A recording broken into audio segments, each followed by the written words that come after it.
Hello दोस्तों, आप सभी का स्वागत है हमारे YouTube चैनल पर। दोस्तों, सीक्रेट कॉन्ट्रैक्ट मैरिज दी डेविल इस स्टोरी का 100 एपिसोड हमने दिया था और आप सभी के रिक्वेस्ट पर हमने इसके आगे के एपिसोड बनाना शुरू कर दिया है। तो दोस्तों, इस स्टोरी को पूरा जरूर सुनिएगा और जीन्स किसी दोस्तों ने इस स्टोरी का पिछला एपिसोड नहीं सुना है, वह 1 से लेकर पूरा 100 तक एक ही वीडियो में इस पूरी स्टोरी को सुन सकते हैं। इसके लिए हमने लिंक डिस्क्रिप्शन में दे दिया है, आप लिंक को टच कर वीडियो में जाकर 1 से लेकर 100 तक की पूरी स्टोरी एक ही वीडियो में सुन सकते हैं। और भी स्टोरी के लिए आप हमें कमेंट कर सकते हैं, हम उसे स्टोरी को देने की पूरी कोशिश करेंगे। तो चलिए अब हम यहाँ पर एपिसोड 101 से शुरू करते हैं।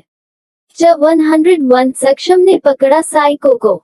सक्षम ने सामने वाले उस इंसान की बात सुनते ही कहा, क्या बकवास कर रहे हो तुम? नियति घर पर है और उसे क्या होगा? और हो कौन तुम? उस आदमी ने कहा, वो सब तो शायद आप जान ही गए होंगे कि मैं कौन हूँ, पर फिर भी बता दूं, मैं वही हूँ, आपकी बीवी का आशिक। तो फिर आपको वापस आने में 40 मिनट लगेंगे, तो आपके पास 30 मिनट है। अपनी बीवी को बचा सकते हैं तो बचा लो, वरना। इतना कहते ही कॉल कट हो गया और सक्षम ने ड्राइवर से कहा, गाड़ी रुको, जल्दी गाड़ी रोको। ड्राइवर ने कार रोक दी और सक्षम कार से बाहर निकला। उसने ड्राइवर को कार से बाहर निकलने को कहा और खुद कार की ड्राइविंग सीट पर बैठ गया और कार वापस खुराना उसकी तरफ घुमा ली। सक्षम इतनी तेज ड्राइविंग कर रहा था कि आसपास निकलने वाले लोग भी घबरा रहे थे। उसकी कार की स्पीड 100 से 120 थी। सक्षम बार बार अपने हाथ पर लगी वॉच की तरफ देख रहा था। अभी उसके पास सिर्फ 20 मिनट बाकी थे। इतनी स्पीड में कार चलाते हुए देखकर ट्रैफिक पुलिस भी उसका पीछा करने लगी थी, क्योंकि इतनी ट्रैफिक में भी सक्षम इतनी तेज ड्राइविंग कर रहा था जो कि खतरनाक थी। लेकिन सक्षम को इस सब से कोई फर्क नहीं पड़ रहा था। दूसरी तरफ खुराना हाउस में नियति अपने रूम में वॉशरूम से बाहर निकली और टॉवल लेकर जैसे वह रूम में आई, उसने देखा उसके कपड़े बेड पर पड़े हुए थे। नियति ने हैरानी से कहा, ये कपड़े तो शायद मैं वापस अलमारी में रख कर गई थी ना, मैं तो ये वाली डिसाइड किए जो पहन लिए। नियति ने फिर से कुछ सोचते हुए कहा, मैं भी ना भुलक्कड़ हो गई हूँ, शायद यही रख गई थी, चलो वापस रख देती हूँ। नियति ने वो कपड़े उठाए और उसके नीचे एक चिट पड़ी हुई थी। नियति ने उस पर ध्यान नहीं दिया और वो कपड़े उठाकर अलमारी में रख दिए। उसने जैसे वो कपड़े वहां से उठाया, उसके नीचे उसे एक कागज दिखा। नियति ने हैरानी से कहा, ये कौन सा लेटर है? कहीं सक्षम का कुछ छूट तो नहीं गया ना यहाँ पर? नियति ने वह चिट उठाई और देखा, उस पर सिर्फ 4 शब्द लिखे हुए थे, आई सी यू एवरी टाइम। जैसे नियति ने वो शब्द पढ़े वो घबरा गई और इधर उधर देखने लगी। उसे लगा कि इस टाइम उसके कमरे में कोई था। उसे यकीन हो गया कि उसके लिए कपड़े उसने नहीं निकले, उनकी किसी और ने निकाले हैं। नियति जल्दी से रूम से बाहर निकली और वो नीचे जाने के लिए वहां से भागने लगी। तभी किसी ने नियति के मुंह पर हाथ रख लिया और उसे वापस सामने वाले रूम में खींच लिया। नियति काफी देर तक खुद को छुड़वाने की कोशिश करती रही। उसने चिल्लाने की कोशिश करी लेकिन कुछ फायदा नहीं हुआ। नियति के पास वाले रूम में वो इंसान उसे खींच कर ले गया और दरवाजा अंदर से बंद कर दिया। नियति को उस इंसान का चेहरा नहीं दिख रहा था। उसने दरवाजा बंद करके नियति को सामने बेड पर फेंक दिया और नियति ने फिर से उठते हुए उसकी तरफ देखा। उस आदमी ने स्कार्फ पहन रखा था, उसका चेहरा नजर नहीं आ रहा था। उसने वही ब्लैक हुडी पहनी थी और उसके हाथ में एक चाकू था। नियति ने उस आदमी की तरफ देखा और कहा, तुम्हारी हिम्मत कैसे हुई इस घर में आने की? तुम जानते भी हो तुम्हारे साथ क्या हो सकता है अगर सक्षम यहाँ पहुँच गए तो। उस आदमी ने कहा, सब छोड़ो, तुम बात सुन लो स्वीट हार्ट, आज पहली बार मैं तुम्हारे सामने आया हूँ, ऐसी तुम्हें टच किया, तुम्हें तो खुश होना चाहिए। और अभी सिर्फ 10 मिनट है तुम्हारे पति के पास, अगर वो नहीं आया तो तुम जान से जाओगी, और अगर वो आ गया तो वो भी तुम्हारे साथ जान से जाएगा। नियति ने उस आदमी से कहा, तुम जैसे इंसान की बकवास सुनने के लिए यहाँ नहीं बैठी हूँ, अगर सक्षम यहाँ पर आ गए ना तो तुम्हारी जान ले लेंगे, वो बहुत बड़ी गलती कर दी तुमने यहाँ आकर मिस्टर साइको। उस आदमी ने अपने हाथ में पकड़ा हुआ चाकू नियति की तरफ कर दिया और उसकी तरफ बढ़ा। नियति बेड पर पीछे की तरफ जाने लगी और उसने डरते हुए अपनी आंखें बंद कर ली। वो आदमी नियति की बात सुनकर जोर जोर से हंसने लगा और वो पीछे हट गया। उसके हंसने की आवाज सुनकर नियति ने धीरे से अपनी आंखों से हाथ हटाया और उसकी तरफ देखने लगी। नियति अभी कोई हरकत नहीं कर रही थी। वो बहुत ज्यादा डरी हुई थी, लेकिन अभी उसे आदमी के हाथ में चाकू देखकर वो बहुत ज्यादा घबराई भी थी और वहां से हिलने की कोशिश भी नहीं कर रही थी। वो आदमी अचानक से हंसते हंसते चुप हो गया और उसने नियति की तरफ देखकर गुस्से से कहा, अच्छी से जानती हो तुम मुझे, बस अभी तुम्हें याद करने की जरूरत है। वो क्या है ना कि बचपन की बात है, तुम भूल गई हो। मैं नहीं भूला, तुम मुझे भूल गई हो, मैं तुम्हें नहीं बोला। नित्या वर्मा अपना ये निकनेम सुनकर नियति चुप हो गई। उसका ये निकनेम उसके माँ बाप के सिवा और किसी को नहीं पता था, इतना उसे पता था। लेकिन ये आदमी उसका निकनेम कैसे जानता था, ये नियति को भी समझ में नहीं आया। नियति को ऐसे सोच में पकड़े हुए देखकर उस आदमी ने कहा, क्या हुआ, किस सोच में पड़ गए, और इतना भी गहरी सोचों में मत जाओ। बहुत पुराना रिश्ता है। उस आदमी की बात सुनकर नियति और भी ज्यादा घबरा गई और वो आदमी नियति के पास आने लगा। उसने नियति के पास आकर उसके बाल पीछे से पकड़ लिए और उसके होठों के पास अपने होंठ ले आया। नियति ने जल्दी से उसे आदमी को पीछे धक्का दिया और वहां रूम का दरवाजा खोलकर वहां से भागने लगी। जब तक वो उठा नियति तो दरवाजा खोलकर वहां से निकल चुकी थी और वो हाल में भागती हुई नीचे की तरफ जाने लगी। तभी सामने से सक्षम को भागते हुए देखकर नियति जल्दी से सक्षम के पास गए, उसके गले लगकर रोते हुए कहा, मुझे बचा लीजिए। वो आ गया घर के अंदर। सक्षम को सामने देखकर वो साइको भी वहीं रुक गया और उसके हाथ में चाकू था। सक्षम ने नियति को अपने पीछे करते हुए कहा, तेरी इतनी हिम्मत, तो मेरे घर तक पहुंच गया तो जानता भी है, अब तो बच भी नहीं सकता। उस आदमी ने कहा, तो तुझे मैं बताता हूँ कि मैं यहाँ क्यों आया हूँ। मैं तो यहाँ से इसे ले जाने आया हूँ, इसे इसकी गलतियों की सजा तो देनी है, बाकी सब बाद में देखेंगे, फिलहाल इसे मेरे साथ जाने दो, तुमसे मेरी कोई दुश्मनी नहीं है। नियति डरते हुए सक्षम के पीछे खड़ी थी और वो बार बार आदमी की तरफ देखकर कुछ सोचने की कोशिश कर रही थी, आखिर कौन है ऐसा जिसकी सब नियति के साथ कोई दुश्मनी है, क्योंकि उसे तो नियति जानती तक नहीं थी। सक्षम, मैं भी यही चाहता हूँ कि मेरी तुम्हारे साथ कोई दुश्मनी हो भी ना, लेकिन ये बताओ कि आखिर नियति ने ऐसा किया गया है जिसकी वजह से तुम उसके पीछे पड़े हुए हो। उस साइको ने कहा, बस वही तो, इसे याद दिलवाना है। जब तक इसे याद नहीं आएगा इस जिंदा रहना होगा, उसके बाद इसे तड़पा तड़पा कर मारूंगा। सक्षम, मेरे होते हुए तुम नियति को छू भी नहीं सकते, इसे नुकसान पहुंचाना तो बहुत दूर की बात है। उस आदमी ने अपना चाकू लेकर आगे बढ़ते हुए कहा, ये सब तो टाइम ही बताएगा। और जैसे ही वह आगे बढ़ा उसके गर्दन पर कुछ अजीब सी खींच महसूस हुई और उसने अपने सिर पर हाथ रख दिया। उसकी आंखें बंद होने लगी और वो झट से वहीं गिर गया। वो आदमी बेहोश होकर फर्श पर गिर गया और पीछे रजत खड़ा था। रजत के एक हाथ में एक इंजेक्शन था जो उसने उस साइको की गर्दन पर लगा दिया था। सक्षम ऐसे ही नहीं आया था, वो उस आदमी को पकड़ने की पूरी प्लानिंग के साथ आया था। रजत को देखकर सक्षम आगे आया और उसने रजत से कहा, थैंक यू रजत, आज तुम्हारी वजह से मैं उसे पकड़ पाया हूँ। रजत, इट्स अक्सर, ये तो मेरा फर्ज है। सक्षम ने स्माइल की और वो उस आदमी के पास आकर बैठ गया और कहा, तो सबसे पहले इसका चेहरा देखना है, मुझे कौन है ये जो इस तरह मेरी नियति से दुश्मनी लेकर बैठा है, शायद इसे नियति जान ले। सक्षम ने उस आदमी के चेहरे से नकाब हटा दिया, लेकिन उस आदमी को देखकर नियति आगे आई और सक्षम ने नियति की तरफ देखा तो नीति ने ना में सर हिला दिया, क्योंकि उसने सच में इस आदमी को कहीं नहीं देखा था और ना ही वह इसे पहचानती थी। तभी सक्षम ने हैरानी से कहा कि अगर तुम इसे नहीं पहचानती थी तो ये कौन है और क्यों तुम्हारे पीछे पड़ा है? अब तो यह आदमी ही बताया हमें कि यह तुम्हारे पीछे क्यों पड़ा है। तभी सक्षम ने अपने दो आदमियों को बुलाया और उसे स्टोर रूम के अंदर बंद करने को कहा। वह दोनों आदमी उसे साइको को ले जाकर स्टोर रूम के अंदर अच्छे से बांध देते हैं। वह आदमी बेहोश था। तभी रजत ने सक्षम से कहा, सर आप फिक्र मत करिए, मैं और आपकी जान को अब कोई खतरा नहीं है, बाकी जब भी होश में आएगा तो इसे तो सब कुछ बताना ही पड़ेगा, वरना ये बच के जाएगा कहाँ। तभी सक्षम ने कहा, रजत एक बात तो है, यह आदमी काफी चालाक है, क्योंकि यहाँ इतने सारे गार्ड्स हैं और सीसीटीवी कैमरा भी है। ये गार्डों को चकमा देकर और सीसीटीवी कैमरे को हैक करके या विला के अंदर आ गया, और यहाँ बिल्डिंग के अंदर आना इतना आसान नहीं है, क्योंकि यहाँ पर चारों तरफ सीसीटीवी कैमरे लगे हुए थे और इसका कंट्रोल मेरे पास है, लेकिन सीसीटीवी कैमरा में ना तो इसका आना रिकॉर्ड हुआ और नीचे का वापस जाना। रजत,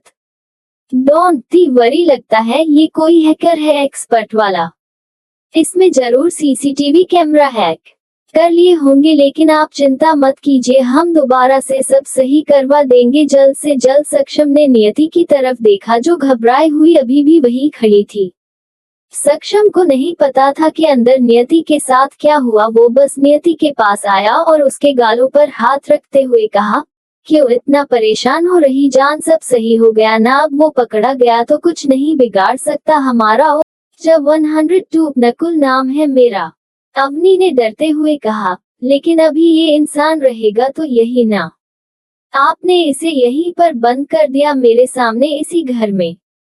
सक्षम ने नियति की गालों पर हाथ रखा और कहा, तो तुम क्यों चिंता कर रही हो? तुम मेरे साथ चलो ऑफिस, यहाँ मैं उस पर नजर रखने के लिए 2 आदमियों को रख देता हूँ। नियति कुछ कहती है उससे पहले ही उसे उस आदमी की कही हुई बातें याद आने लगी कि उसे बचपन के कुछ हिसाब चुकते करने हैं। नियति के दिमाग में फिर से साइको की कही हुई बातें घूमने लगी, क्योंकि वो याद करने की कोशिश कर रही थी कि बचपन में ऐसा क्या हुआ था, लेकिन नियति को कुछ नहीं याद आया। सक्षम ने नियति को सोच में डूबे हुए देखकर कहा, क्या सोच रही होती, चलो तुम अपना फोन वगैरह उठाओ और तुम्हें ऑफिस जाना है मेरे साथ। यहाँ नहीं छोड़ने वाला तुम्हें अकेला घर पर। नियति ने सक्षम से कहा, नहीं सक्षम, मुझे नहीं जाना, मुझे घर पर रहना है। अब जाए, मैं ठीक हूँ, वो आदमी है ना वहाँ, उसका ख्याल रखने के लिए, तो मुझे क्या होगा। सक्षम, तो तुम्हें क्या लगता है ऐसे तुम्हें उसके सामने छोड़कर चला जाऊंगा? वो कोई मामूली आदमी नहीं है, एक साइको है और बहुत ज्यादा चालाक भी है। नियति, कुछ भी हो सक्षम, प्लीज मेरी बात मानिए, मुझे यही रहना है घर पर। सक्षम, तो फिर मैं भी आज घर पर रह लेता हूँ, क्या जरूरत है ऑफिस जाने की। उद्धरण चिन्ह डॉट। तुम्हें मेरी बात कोई माननी नहीं तो है नहीं। हर बात में अपनी मर्जी करनी होती है, कुछ भी मैं बोलूं उसका उल्टा ही करोगी तुम। अभी तुम डर रही थी उसके यहाँ रहने से और अभी तुम बोल रही हो कि उसके साथ इस घर में रहोगी।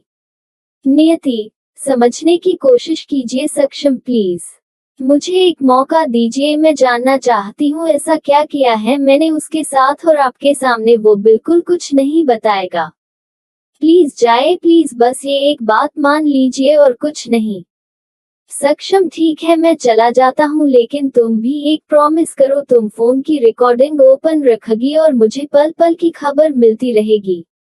उद्धरण चिन्ह डॉट। मैं तुम्हें कॉल करता हूँ, कॉल ऑन ही रहेगी। नियति ने हाँ में सिर हिलाया और सक्षम की बात में हामी भरी। समक्ष को सफल करने को बोलकर वहां से चला गया और नियति स्टोर रूम की तरफ गई जहां उस आदमी को बंद करके रखा हुआ था। वहां 2 आदमी सक्षम ने खड़े कर दिए थे, उसे आदमी का ख्याल रखना कि वो खुलकर कहीं भाग ना जाए। तो दोस्तों आगे क्या होगा, क्या नीति पहचान जाएगी उसे आदमी को या अभी वह उसे नहीं पहचानेगी? इसे जानने के लिए हमारे चैनल से एक्सप्लेनर को लाइक और सब्सक्राइब कर लीजिए। अब आगे देखते हैं नियति क्या करती है, उसे पहचान पाती है या नहीं। नियति ने देखा वो आदमी अभी तक बेहोश पड़ा हुआ था। नियति आदमी के करीब गई। इसकी उम्र कोई 26 से 27 साल के करीब थी। ये कोई आम सा लड़का ही लग रहा।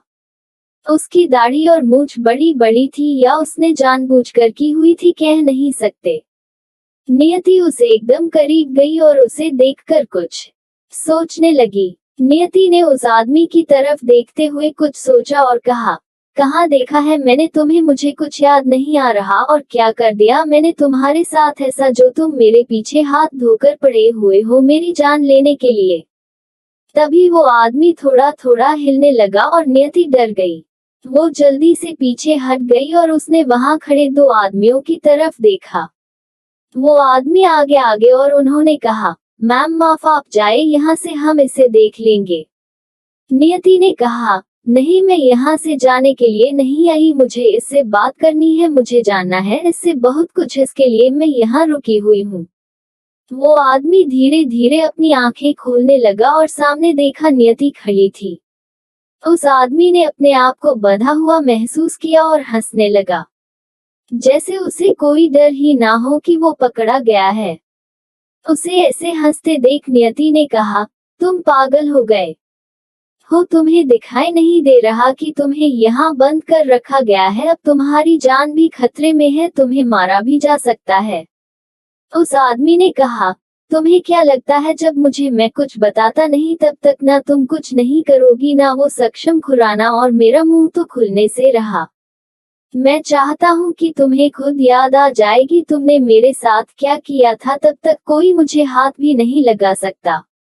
नियति, तुम्हारे अंदर सिर्फ गलतफहमी है, तुम्हारी झूठी बातों से मैं कुछ भी नहीं समझ जाऊंगी। मुझे सब याद है ना, मैं तुम्हें जानती हूँ ना मैं किसी के साथ कुछ बुरा किया है आज तक। उस लड़के ने कहा, अच्छा तो मुझे नहीं जानती तुम तो फिर अपनी माँ को भी नहीं जानती होगी और अपने बाप को भी नहीं जो अभी तक तुम्हारे पीछे भटकता फिर रहा है। उद्धरण चिन्ह डॉट। तुम्हें क्या लगता है मुझे कुछ पता नहीं है? पल पल की नजर है मेरी तुम पर। नियति घबरा कर पीछे हट गई और उसने कहा, तुम्हें कैसे पता ये सब? उस लड़के ने कहा, तो बताता हूँ तुम्हें, आज की तुम्हारी माँ की मौत कैसे हुई। वो खुद से सुसाइड नहीं करी। मैं गया था उसे दिन उसके पास हॉस्पिटल, उसका दिमाग मैंने खराब किया।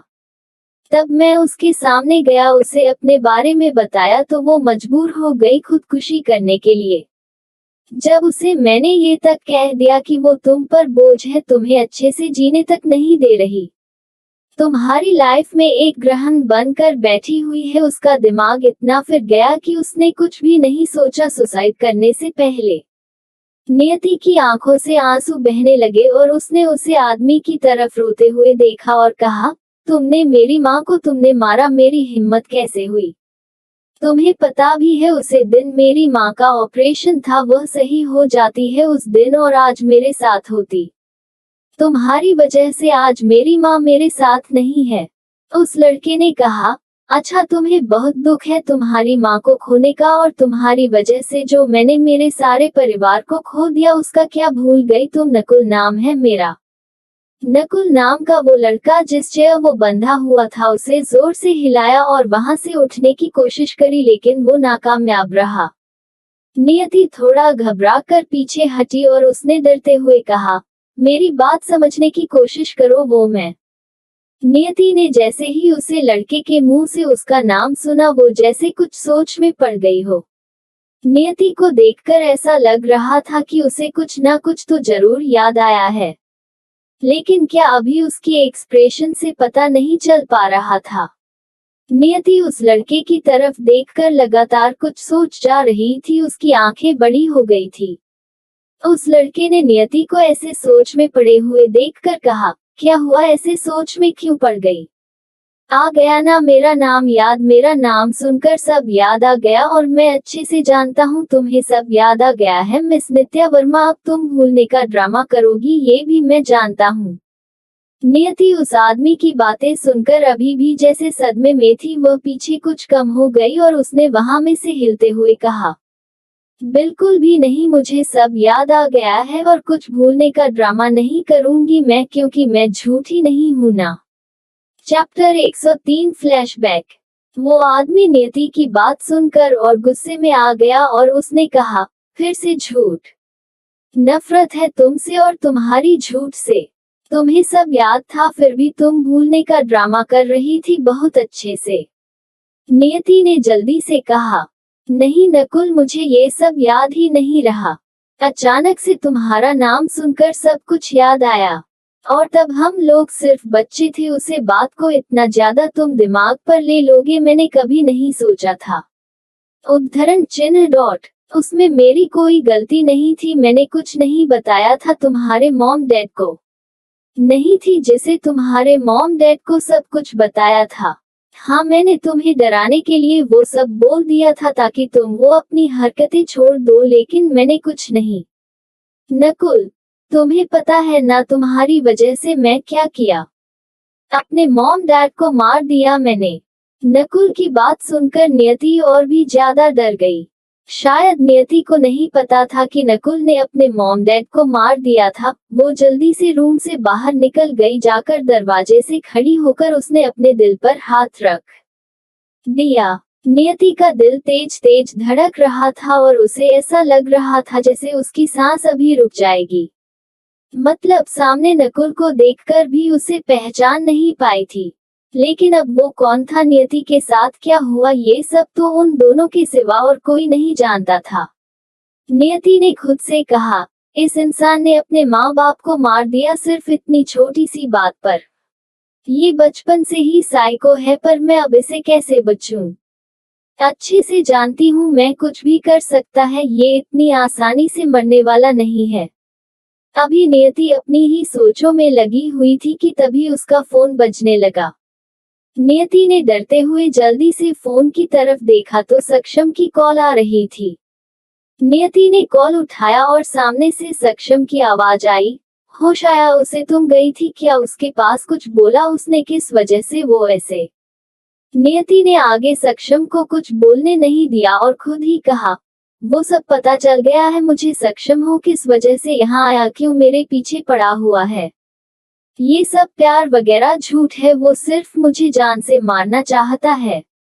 सक्षम की कुछ देर की चुप्पी के बाद उसने कहा, तो बताओ मुझे क्या हुआ था ऐसा? अगर तुम्हें पता है वो कौन है तो मुझे भी बताओ, मुझे भी पता चलना चाहिए। अगर ऐसे भी उसकी क्या दुश्मनी है तुमसे जो इतने सालों बाद में शांत नहीं हुई? नियति ने आगे कुछ सोचते हुए कहा, सक्षम फिलहाल मैं आपको कुछ नहीं बता सकती। आप आराम से अपना काम कीजिए, मैं घर आने के बाद शाम तुमको सब आराम से बताऊंगी आपको। आप चिंता मत कीजिए, सब ठीक है। सक्षम, नहीं नियति, जो भी बात है मुझे अभी बताओ, मुझे जानना है। जो इंसान इतने सालों से जीना हराम कर रहा है उसके बारे में इतना तो जानना जरूरी है, मेरा इससे ज्यादा जरूरी और कोई काम नहीं है। नियति, मैं कॉल पर आपको कुछ नहीं बता सकती, इसके लिए आपके घर आना पड़ेगा, उसके बाद बताऊंगी मैं आपको। अभी अपना काम कीजिए आराम से, मैं हूँ यहाँ पर। सक्षम नियति को अपना ख्याल रखना को बोला और उसे अपना फोन भी ऑन करने को कहा था कि वो नियति को कांटेक्ट कर सके, कहीं कोई प्रॉब्लम ना हो जाए। नियति कॉल कट करती और उसके दोबारा उस रूम में जाने की हिम्मत नहीं हुई जिस रूम में नकुल नाम के लड़के को बंद कर रखा गया था। नियति को भी लग रहा था कि वो आदमियों के बीच में से खुलकर निकल जाएगा। भले ही उस नकुल के पास 2 आदमी खड़े रखे थे और बाहर 2 आदमी दरवाजे पर भी थे, क्योंकि सक्षम कोई रिस्क नहीं लेना चाहता था। उसने बहुत मुश्किल से उसे साइको को पकड़ा था। नियता दरवाजे पर खड़ी हो गई। उसका मन तो था कि एक बार वो अंदर जाए, लेकिन मन में डर भी था, क्योंकि जब उसने सुना नकुल के मुंह से कि उसने अपने मॉम डैड को मार दिया है तो नियति के जैसे होश उड़ गए थे। नियति ने वही खड़े खुद से कहा, सिर्फ इतनी सी बात के लिए कोई इंसान अपने मॉम डैड को कैसे मार सकता है? मतलब जरा सी बात जो कि बच्चे झट से भूल जाते हैं, 1000 बार हमें मार पड़ती है घर से, इसका मतलब ये तो नहीं ना कि।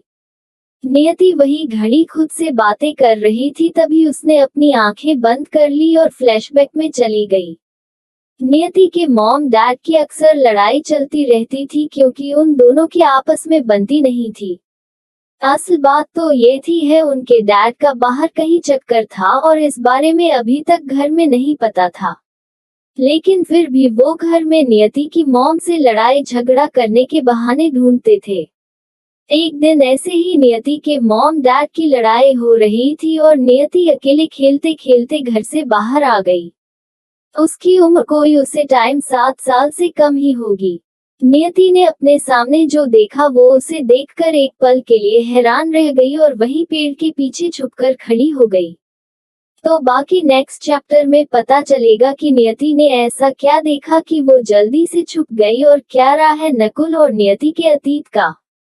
क्या सक्षम को पता चलने पर ये रिश्ता टिका रहेगा या फिर से बिखर जाएगा? जानने के लिए पढ़ते रहिए स्टोरी, और जाने से पहले चैनल को लाइक और सब्सक्राइब जरूर कर लीजिएगा। और हमारी स्टोरी पसंद करने के लिए दिल से आप सभी का धन्यवाद। और दोस्तों, इसी तरह की अच्छी स्टोरी के लिए चैनल को लाइक और सब्सक्राइब जरूर कर लीजिएगा, इससे हमें मोटिवेशन मिलता है और हम इसी तरह से आपके लिए नई स्टोरी लाते रहेंगे। तो चलिए बढ़ाते हैं स्टोरी में आगे। चैप्टर 104 ड्रग्स लेता है या बच्चा। नियति ने देखा सामने एक लड़का जिसकी उम्र 10 से 12 साल के करीब होगी। वह सामने खड़ा हुआ था और कोई नशा कर रहा था। या लड़का देखने में अच्छा भला लग रहा था, मतलब कोई वगैरह टू नहीं था। वह अपने हाथ पर खुद से इंजेक्शन लगा रहा था। इतना छोटा बच्चा और ड्रग्स लेते हुए देखकर नियति शॉक में रह गई, लेकिन यूज ज्यादा समझ में नहीं आया कि वह क्या कर रहा था। नाइटी ने डरते हुए उसके सामने आकर खड़ी हो गई। यूज लड़के ने नियति को देख लिया और फिर जल्दी से उसने अपना इंजेक्शन पीछे छुपा लिया और कहा, नित्य तुम यहाँ क्या कर रही हो, जाओ यहाँ से खेलो जाकर। नियति ने कहा, मुझे नहीं खेलना। टैब यूज लड़के ने कहा, क्या तुम मुझे ब्यूलेन आए हो? नाइटी यानी नित्य ने मासूमियत से यूज लड़के से कहा, तुम अपने हाथ पर इंजेक्शन लगा रहे द ना, मैं अभी जाकर अंकल आंटी को बताती हूँ, वह तुम्हें पिटेंगे, तभी तुम्हें पता चलेगा। गंदे गंदे कम करते हो तुम। नियति वहां से जाने लगी, लेकिन तभी यूज लड़के ने उसका हाथ पकड़ लिया और कहा, एक मिनट रुक जाओ, क्या तुम्हें पता भी है या इंजेक्शन कौन सा है? अगर मम्मी पापा को बताया ना तो तुम्हारी क्लास लगा सकती है। नियति ने डरते हुए यूज लड़के की तरफ देखा और कहा, निकुल वह कौन सा इंजेक्शन है? मुझे बैठो नहीं तो मैं अंकल आंटी को बता दूंगी, या कोई गंदा सा एक जैक्सन है नशे वाला? टैब निकुल ने कहा, नहीं तू नशे वाला थोड़ा ना है, या लगकर मैं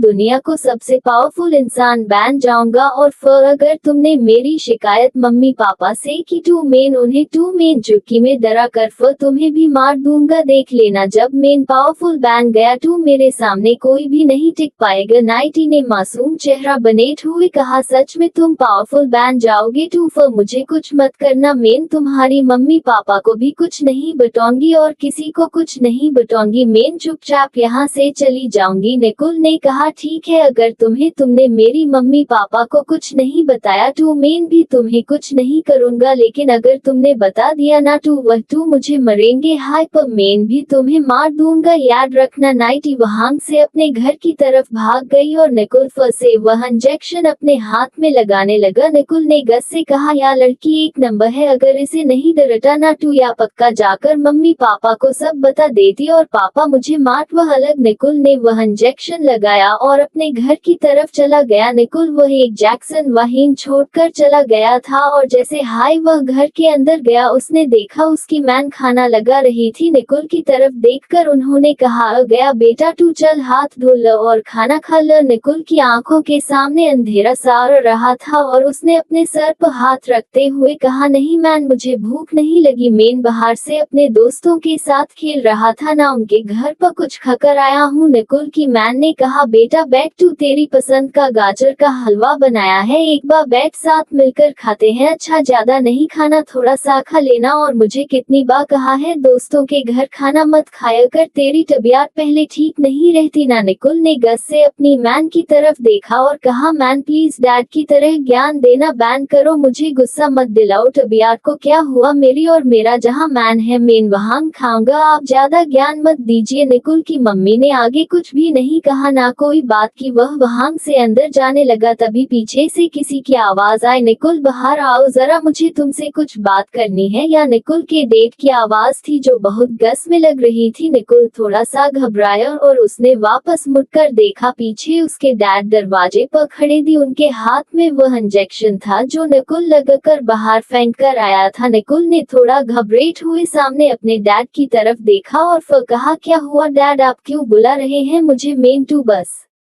अंदर जा रहा था पढ़ाई करने। उसके डैड निकुल के पास आए और उन्होंने निकुल के पास आकर एक जोरदार थप्पड़ उसके मुंह पर मार दिया। निकुल की मैन घबरा गई और उसने आगे जाकर उसके डैडी का हाथ पकड़ लिया और कहा, क्या कर रहे हैं आप, हाथ क्यों उठा रहे हैं, ये उस पर क्या किया उसने? निकुल के डैड ने गस से उसकी मैन की तरफ देखा और कहा, यह सब तुम्हारे लात प्यार का नतीजा है और बिगाड़ दो इसे, हर चीज पर साथ देती रहती हो ना इसे, या देखो तुम्हारा लाडला क्या गुल निकुल खिला रहा है, बाहर ड्रग्स लेता है या अभी इसी उम्र में तुम्हें पता भी है या कितना ओवरडोज कर सकती है, मर सकता है या। निकुल की मैन ने गस से निकुल की तरफ देखा और कहा, या क्या कह रहे हैं तेरे डैड, तू नशा करने लगा है और या अभी अकी से तुझे बाथरूम कर्नाटक तू आता नहीं और तू या सब कहाँ से सीख गया, बता मुझे। नहीं, तू बहुत पिचूंगी तुझे, इसलिए तुझे इतना लाड प्यार दिया कि तू या सब करे। आगे गाइस कैसा लगा आज का चैप्टर 2? आज भी हमने नियति की थोड़ी पोस्ट दिखाया है, आपके कैल हम आगे दिखाएंगे असल में क्या हुआ था और किस वजह से वह साइको नियति के पीछे पड़ा है, क्या किया था उसने अपनी मम्मी पापा के साथ जाने के लिए। बने रहिए स्टोरी के साथ नेक्स्ट चैप्टर में।